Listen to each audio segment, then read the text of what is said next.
simulation lab is located in room 102 of Eliff Hall. You'll notice the bulletin board posted outside of the door. On the simulation bulletin board, you will find posted the practice lab and sim rules and policies, Lincoln University SimLab confidentiality sheet, a sheet for sign up for competency, and a calendar of upcoming simulation events. Upon entering the simulation lab, all students must perform hand hygiene. No ink or betadine are allowed on or near the mannequin, as this will stain the skin. Also, students need to be aware of the Bill of Rights. Now we will scan the room to show all the supplies needed for the scenario. These supplies will be made available at the nurse's station or within the labeled cabinets. The crash cart, which is the red cart there, has all the supplies needed for a life-threatening event. There is one telephone available for communication with ancillary help or to contact the patient's doctor during the scenario. The phone number is printed on the telephone. Next, we are going to show you the bedside equipment that's available.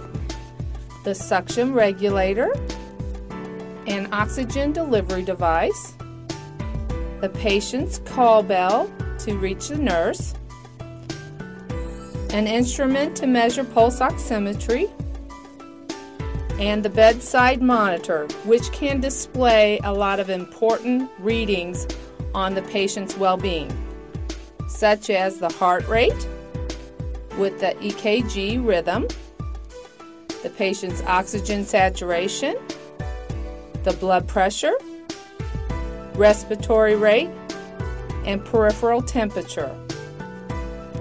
Each reading may be activated by placing your finger on the word touch. During your simulation, the 3G will be given a name with a patient ID bracelet and allergy bracelet. Now we will go over the many features of SimMan. Starting at the head, you will note that SimMan can sweat, cry, drool, and have nasal drainage. Pupils can dilate and constrict and react to light.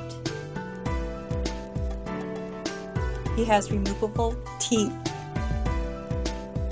and can show hypoxia with a blue light in his mouth. Moving down to the neck, you can palpate his carotid pulse. And you can also feel other pulses. The brachial on the left arm, but all other pulses are bilateral.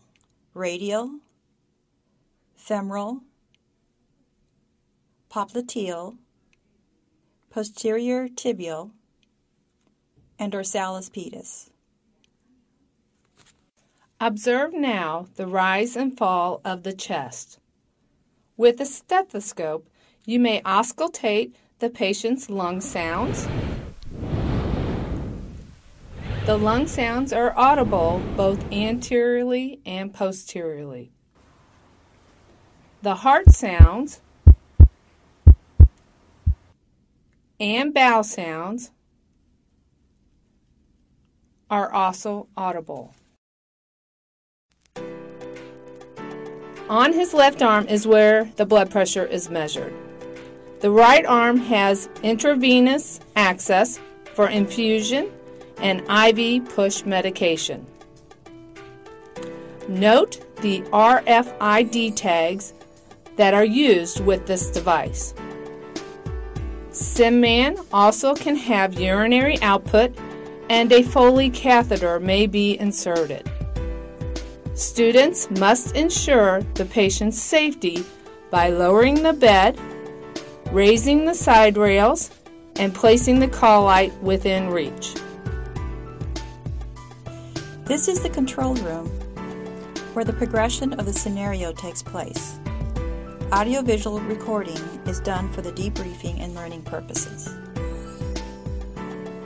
It is recommended that you review this video prior to all sim experiences. SimMan will close his or her eyes for a nap, which indicates the completion of the scenario. Oh, I'm tired. I'm going to take a nap. Thanks for watching.